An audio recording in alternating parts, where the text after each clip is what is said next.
Se você acompanha GTA 6, provavelmente está vendo esses vídeos que está explodindo na internet. Gameplays supostamente vazadas de dentro do jogo, mapas, cenas que a Rockstar nunca mostrou e tudo isso sendo divulgado por um grupo chamado Cyberleak. Fala galera, aqui é Edu aqui, diretamente do Rio de Janeiro. Já faço live há 6 anos e agora vim aqui fazer conteúdo para o YouTube. Acredito que vai agregar muito na minha jornada e é onde eu quero chegar. Então se você gostar do vídeo, deixa o like, comenta, se inscreva, vai estar me ajudando muito. Já é? Tamo junto, acima, é nóis. Mas afinal, quem é Cyberleak? É um hacker? É um grupo? É alguém tentando lutar contra a indústria dos games? Ou será que existe alguma coisa muito maior por trás desses vazamentos? Hoje eu vou te explicar tudo o que a gente sabe sobre Cyberleak, os vazamentos, o manifesto, a criptomoeda, as investigações e o que a Rockstar e a Take-Two estão fazendo para descobrir quem está por trás disso.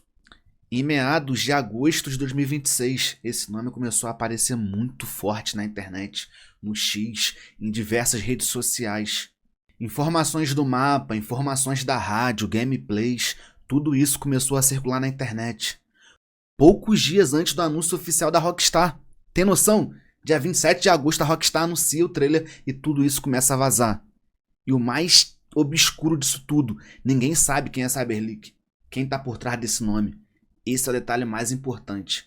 Ninguém sabe. Não existe até o momento uma identidade publicamente confirmada. Pode ser uma pessoa, pode ser um grupo. E para complicar ainda mais, várias pessoas passaram a utilizar o nome Cyberleak. Mas Cyberleak não apareceu apenas para vazar GTA 6. Além de vazar o GTA 6, ele apareceu como uma espécie de manifesto. O manifesto de Cyberleak.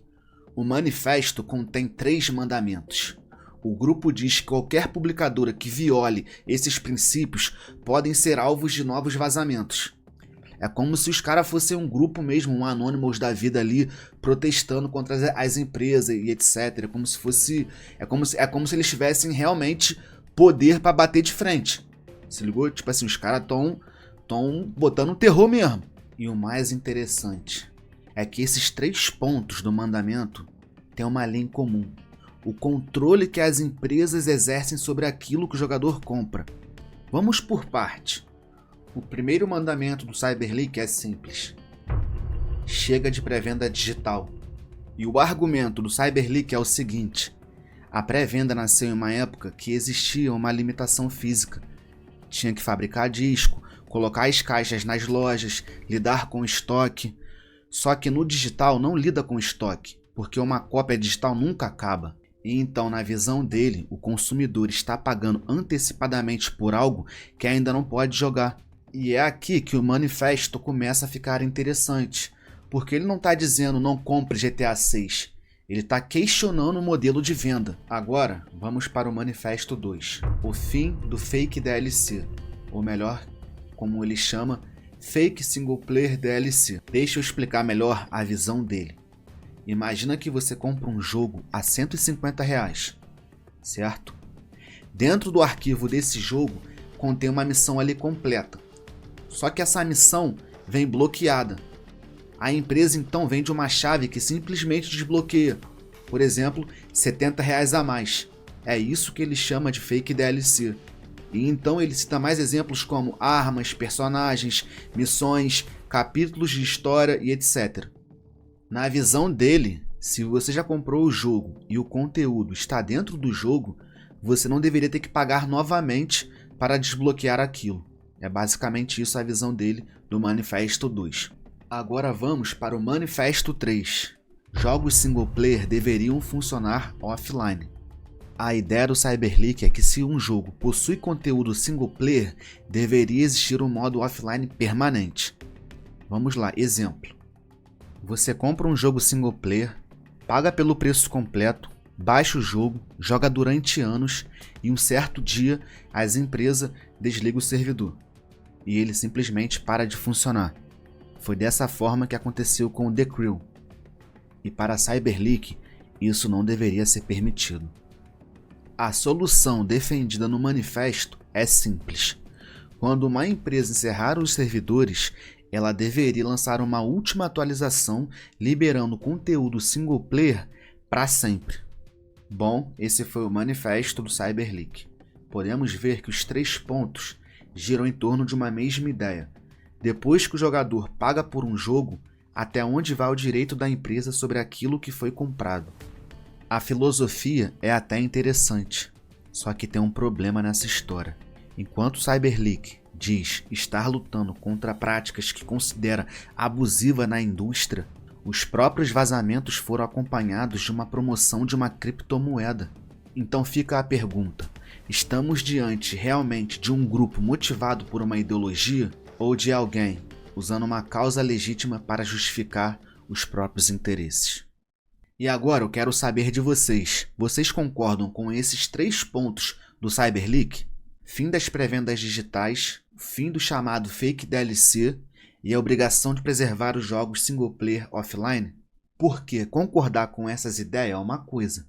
Agora, concordar com a maneira que o Cyberleak escolheu defendê-las é outra completamente diferente. Até aqui você pode até pensar, beleza, esse cara ou esse grupo, sei lá quem seja, está fazendo tudo isso para defender os jogadores.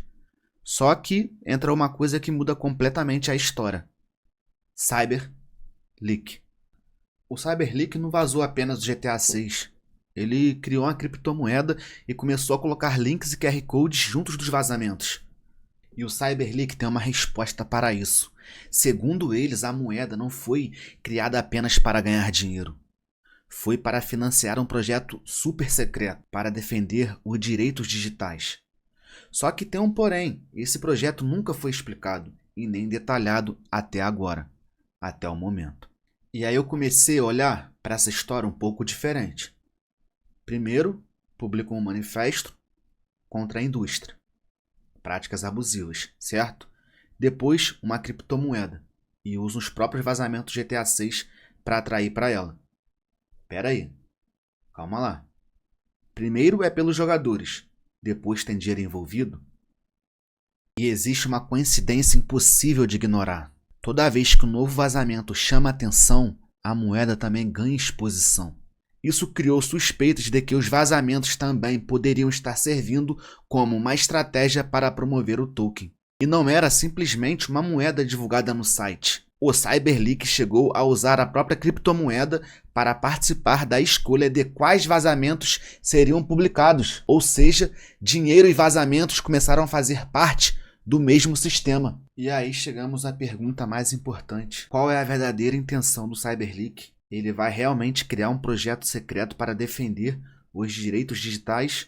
Ou o manifesto foi criado apenas como uma desculpa ou algo para esconder o interesse financeiro? Só que, depois que os vazamentos começaram a ganhar proporção e a Cyberleak entrou na história, algumas pessoas começaram a investigar por conta própria. Investigadores independentes passaram a analisar as carteiras de criptomoedas associadas ao projeto.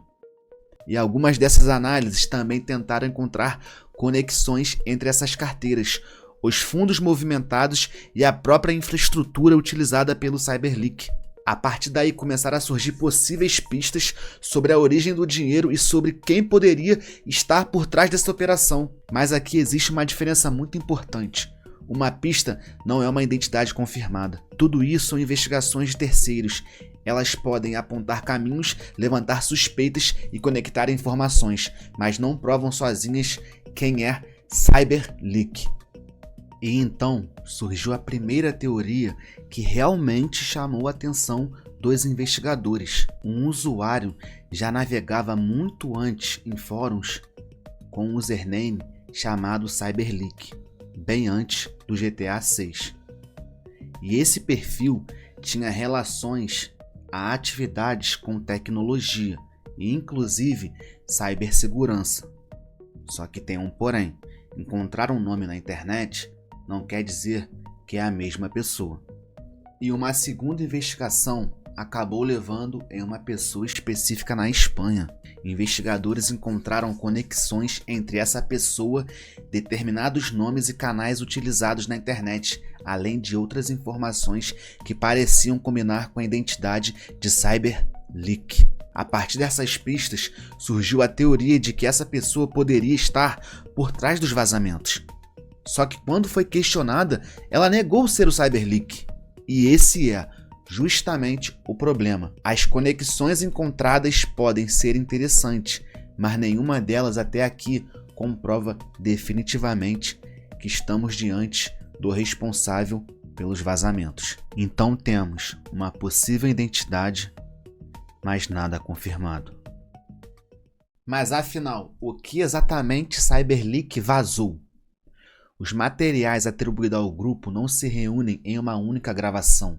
Foram aparecendo diferentes conteúdos relacionados ao desenvolvimento do GTA 6. Entre eles estavam cenas envolvendo Jason, veículos, NPCs, combates e diferentes interações dentro do jogo. Também surgiram informações e imagens relacionadas ao mundo, ao mapa, incluindo ambientes, locais e elementos. E talvez a parte mais interessante sejam os sistemas que normalmente não aparecem em trailers oficiais. Por exemplo, animações, interações entre personagens, comportamentos de veículos e outros elementos de gameplay. Por exemplo, a inteligência da polícia ali de identificar a roupa do Jason e etc. Resumindo, ele vazou coisa pra caramba, muita coisa ele vazou. Voo pelo mapa, dá pra gente ver aquela ida ao strip club, o assalto ali nas lojas de conveniência. Muita coisa tá sendo vazada, muita. E pelo que eu tô sabendo aí já, ele tá querendo vazar detalhes sobre a história também. Aí já começa a ficar mais preocupante ainda pra Rockstar e pra Take-Two. E entre todos os materiais que começaram a circular, um dos que mais chamou a atenção foi o mapa do GTA 6. Começaram a aparecer imagens atribuídas aos vazamentos, mostrando possíveis áreas de Vice City e regiões ao redor. Algumas dessas informações foram comparadas com mapas e imagens que já conhecíamos, oficialmente tentando identificar estradas, cidades, locais e a possível escala do mundo. Mas aqui existe um cuidado importante. Nem tudo que circulou pode ser tratado como confirmado. Uma imagem pode mostrar uma versão antiga do desenvolvimento, um elemento que mudou ou até mesmo algo que foi interpretado de maneira errada. Não está confirmado que o mapa é a versão final, certo? Não está confirmado isso.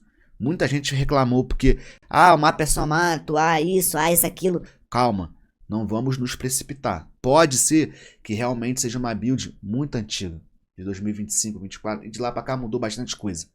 Mas afinal, como você encontra uma pessoa que está escondendo a própria identidade na internet?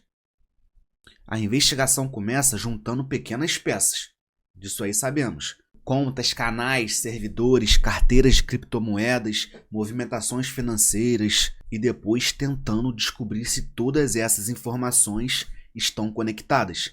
É praticamente montar um quebra-cabeça, como se fosse aquele quadro de detetive, sacou? Bem difícil. Só que tem um detalhe, encontrar uma pista não significa que vai encontrar uma pessoa. Uma conta pode ser falsa, uma carteira pode pertencer a outra pessoa, um nome pode ser simplesmente alguém usando a mesma identidade. Por isso, para transformar uma teoria em uma identificação, você precisa cruzar várias evidências diferentes. E até agora, Cyberleak continua ser uma identidade publicamente confirmada. Só que agora a história muda completamente de nível.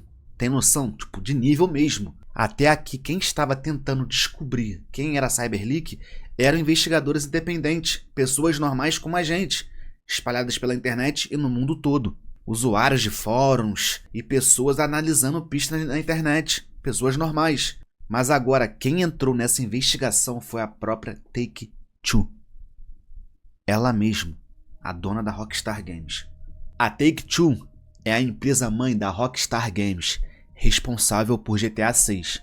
Em 20 de agosto de 2026, a Take-Two entrou com pedidos de intimações judiciais no Tribunal Distrital do Sul de Nova York contra Microsoft e Discord, buscando informações que pudessem identificar os responsáveis pelos vazamentos. E os objetivos dessas intimações é descobrir quem está por trás da persona Cyberleak. A Take-Two pediu dados relacionados às contas envolvidas na divulgação e distribuição dos vazamentos. E é aqui que eu acho que a história fica muito mais séria, mano. Sério mesmo. Enquanto o pessoal tá tentando descobrir quem é Cyberleak no Reddit, no X, Discord e fóruns, a Take-Two tá tentando descobrir quem é o Cyberleak no Tribunal de Justiça. E não estamos falando apenas de uma investigação informal. São pedidos judiciais feitos com base no DMCA, buscando obrigar as plataformas a fornecer informações que possam levar até os responsáveis. Então, pela primeira vez nessa história, não são apenas investigadores tentando juntar as peças. Agora existe uma empresa multibilionária usando o sistema judicial americano para tentar descobrir quem está por trás do maior vazamento recente de GTA 6. E a pergunta que não quer calar: a Take-Two vai conseguir chegar até ele? E depois de tudo isso, chegamos à pergunta mais difícil dessa história. Afinal, quem é Cyberleak? Um ativista que realmente acredita no que está defendendo? Ou alguém que encontrou uma maneira muito inteligente de transformar o hype de GTA 6 em dinheiro? Teoria 1. O ativista. A primeira possibilidade é que o manifesto seja realmente sincero. Cyberleak critica pré-vendas digitais, determinados modelos de DLC e jogos single player que deixam de funcionar quando os servidores são desligados. E são discussões que realmente existem na comunidade gamer, principalmente quando o assunto é preservação e direito do consumidor. Então é possível que exista, de fato, uma motivação ideológica por trás dos ataques. Teoria 2. O dinheiro. Mas existe uma segunda possibilidade, e essa é bem mais desconfiada. E se todo esse discurso também estiver servindo para criar atenção? Porque a sequência é muito conveniente. Acontece um vazamento de GTA 6, surge um personagem misterioso, aparece um manifesto, nasce uma comunidade e junto disso tudo existe uma criptomoeda própria. Quanto maior o mistério e quanto mais atenção os vazamentos recebem, maior também é a exposição da moeda, ou seja, ela adquire mais valor. E agora eu não sei se é correto dizer que ele é um golpista ou que ele é um ativista, porque tem elementos dos dois lados. Então fica a pergunta: será que o manifesto veio primeiro ou a oportunidade de conseguir dinheiro veio primeiro? E talvez a parte mais interessante seja descobrir o que Cyberleak percebeu quando o mundo inteiro estava olhando para ele. Bom, no final disso tudo, talvez seja a hora da gente separar aquilo que a gente realmente sabe do que é teoria. O que está bem documentado é que existe uma identidade online que materiais atribuídos a essa identidade foram divulgados. Existe o manifesto e também existe a criptomoeda Cyberleak. Também sabemos que pessoas normais, assim como eu e você, foram investigar isso por conta própria. E agora a Take-Two solicitou dados para a Microsoft e Discord para ajudar na investigação dela mesma no tribunal. Bom, não sabemos o motivo disso tudo, porque agora, quanto tempo tem a build, quanto tempo, entende? Tem dados do manifesto e também tem dados criptomoeda. Um golpista, um ativista, interesses financeiros, proteções digitais, não sabemos qual é a intenção realmente. E enquanto essas provas não aparecem, Cyberleak continua sendo aquilo que sugere, uma identidade atrás de uma tela. Talvez a gente descubra quem está por trás disso em breve. Talvez a própria investigação da Take-Two consiga revelar. Mas uma coisa é certa: Cyberleak conseguiu transformar os vazamentos de GTA 6 muito mais do que vídeos na internet. O estrago que está fazendo, ações que a Rockstar está perdendo, são grandes. Grandes mesmo. E agora eu quero saber de você. Quem você acha que está por trás de Cyberleak? Qual é a verdadeira intenção? Qual o perfil? Ativista? Golpista? Me diz aí. Comenta aqui nos comentários. E se aparecer uma nova informação sobre este caso, a gente volta para investigar.